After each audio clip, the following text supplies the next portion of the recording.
Welcome to r/Entitled People, where we share stories from your lives about people who think the rules don't apply to them, and they should get what they want.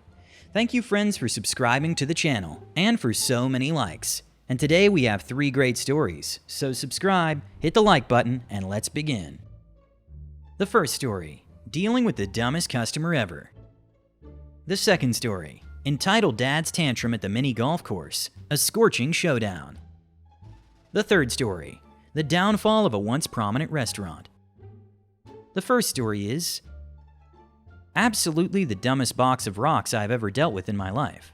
This occurred tonight.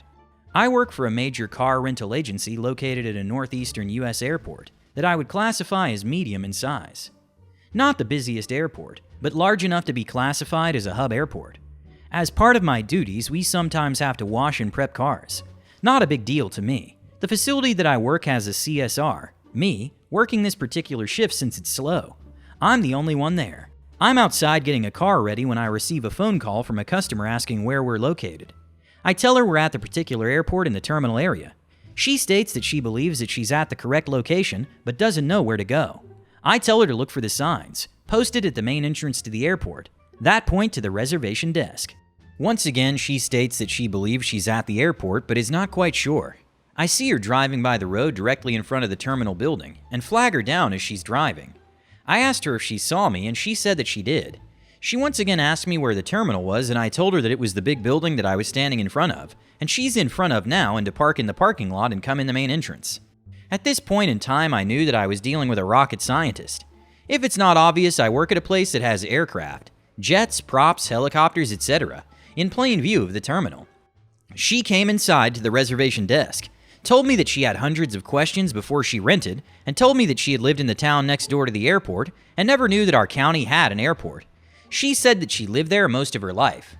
She was cute as a button girl, mid-20s I would say, and on her blouse it said that she was a nurse.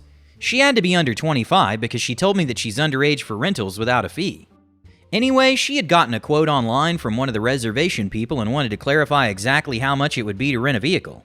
I asked her for the reservation number, and she provided a number that I was not familiar with as a reservation number. The number she had given me was a quote for a car rental, and not an actual reservation number. Her response to me is that it was a reservation number, and needed to confirm it. I asked her what location the reservation was for, and she told me that she did not ask for a particular location yet, but insisted that she had this reservation. In a roundabout way, I tried to explain to her in many different ways that this was not a reservation number, and that the quote could change depending on what location she rented from and was dropping off at. She did not understand this. As a sidebar, I should mention that we're not a corporate location for this particular company, and do not have access to the entire reservation system, unless the reservation affects our particular location. She asked if there was anyone else there that could help her out, and I told her I was the only one working there. She asked whom the person was in the next booth, and if they could help her because I did not understand what she was trying to explain to me. I told her it was one of our competitors, which we get along great with and help out from time to time, and if she wished to get a quote from them, she was more than welcome. She said that she preferred our company and said that she had all sorts of coupons, referrals, etc. I said okay, no problem, and explained to her how I could help her. She wanted to use a debit card, and I explained to her that a person using a debit card can have up to a $400 additional hold placed on it above the actual rental price.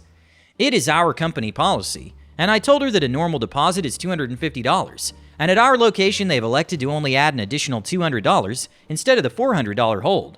So a debit card would have a $450 placed on it total. The actual hold we could do on her rental was $700. She did not understand this at all, and insisted that I was overcharging her, and she looked at the paper we had on our counter in regards to debit cards and showed me where it said up to an additional $400 can be held above the actual rental price, and told me that I was doing things illegal because I was withholding $450 instead of $400. Literally, I spent the next 10 minutes explaining to her like she was 5 the basic arithmetic. Her basic rental price before discounts was around $300. I told her that we were withholding $450, and that if the total at the end of the rental was $300, then she would get $150 placed back into her checking account. Of course, if there were late fees, she didn't fuel the vehicle, etc., that $450 would be taken out of the hold. She started to berate me some more, calling me very incompetent among other things. She said the quote I had quoted to her was much different than what she received from the person over the phone, and that I was too dumb to know what I was doing because she had a reservation number. She also asked me why I did not do a credit background check on her like the person on the phone did. I told her at least our location, we don't do background checks. We have your driver's license information along with your credit card information. If you don't pay, then we have avenues we can pursue this through the court systems. I told her that if she gave me her email address, I could send her a quote, or make a reservation for our particular location if she would like. She told me she had an email address to send it to, but it wouldn't do any good because she doesn't have internet at home. I asked if she could use another computer, possibly her work computer, to check it. She had a Gmail account, and once again berated me because she doesn't have internet access, and was infuriated that I didn't understand that she couldn't access the internet. I asked her to contact the reservation number again and confirm the information with the agents there because at this point and time, I was about to bang my head against the wall and was literally beet red from trying not to laugh and keep my composure. Meanwhile, the other rental company agent was over at her desk literally having a belly laugh while listening to all this going on and couldn't even look at me with a straight face. She also stated that she's never dealt with someone that was so stupid. And the girl in question, well, I hope I never run into her at the hospital. This is long and I left out some of the other details, as my dealing with this person went on for at least 45 minutes. I finally walked out of the airport terminal and went outside because I couldn't deal with her anymore. The second story is dealing with an entitled dad's tantrum at the mini golf course in scorching heat. A few years ago, I worked at a mini golf course for a few months between two jobs.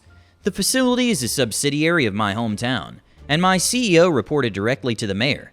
The place was part of a public park, and was also not locked and outside opening hours. You could use the place free of charge with your own equipment, or simply enjoy the beauty of the facility. The only thing that was expressly forbidden there was cycling. Even dogs were allowed there on a leash.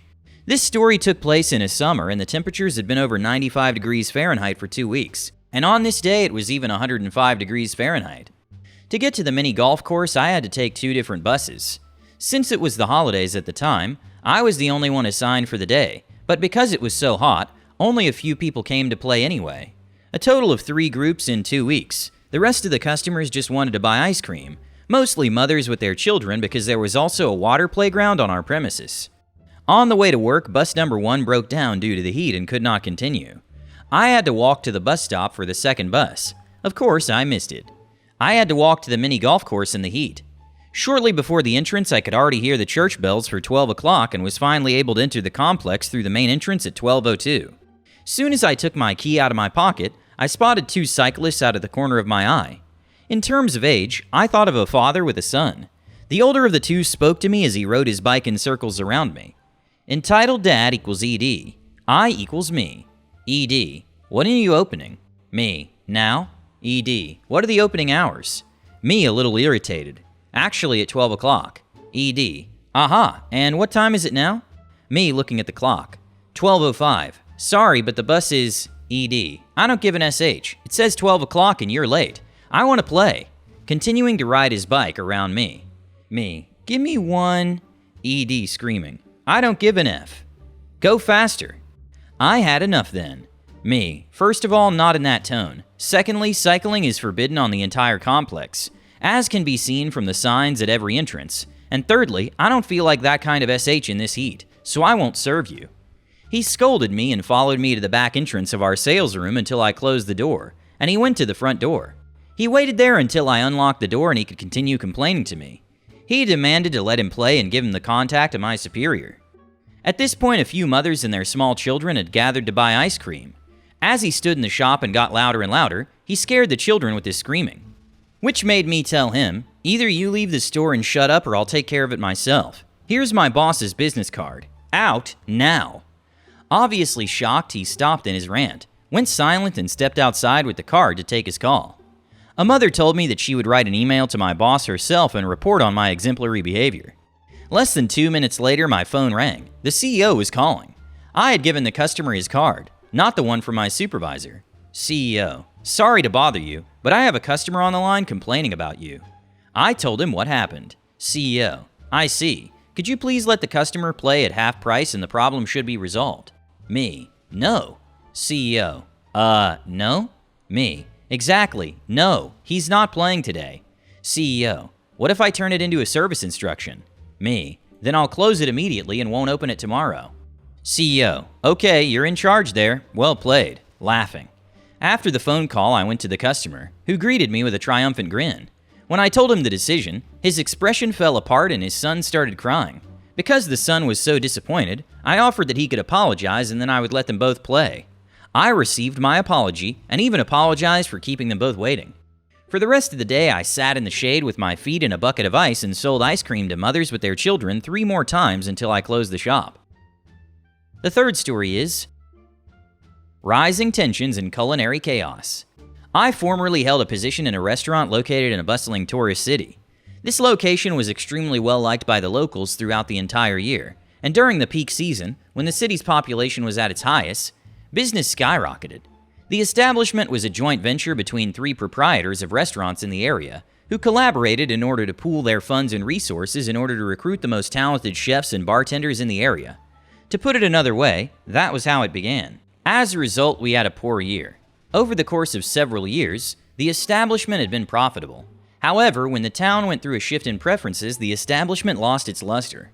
The original head chef eventually left the position because she was unable to cope with the stress of reporting to 3 different owners, none of whom were ever present on a regular basis. This was because all the owners were managing other businesses full-time, and this was their little trendy experiment business that was always someone else's problem to handle. Things gradually went from bad to worse after the head chef left the position. When we first started, we had a rotating menu that was different every day. On a daily basis, new dishes, new desserts, and new cocktails were prepared. Everything was prepared several weeks in advance, and the logistics were a nightmare in and of themselves to manage. Then, after we went through a series of head chefs who were constantly changing, including an addict who had relapsed and 3 sous chefs who were promoted one after the other, and then quit after a few weeks of being SH on for the failure of the business, one of the owners decided that it was the entire staff taking advantage of his business, and he was going to be the head chef and fix everything by calling the shots and doing the schedule. So for a few months, that individual served the chef. The problem was that he had no prior experience in the kitchen, and he was someone who was getting completely drained every night. By 10 or 11 o'clock, he would be sitting at the bar in full kitchen attire, completely inebriated, giving away drinks to everyone, and dusting kegs on a regular basis because he was so drunk.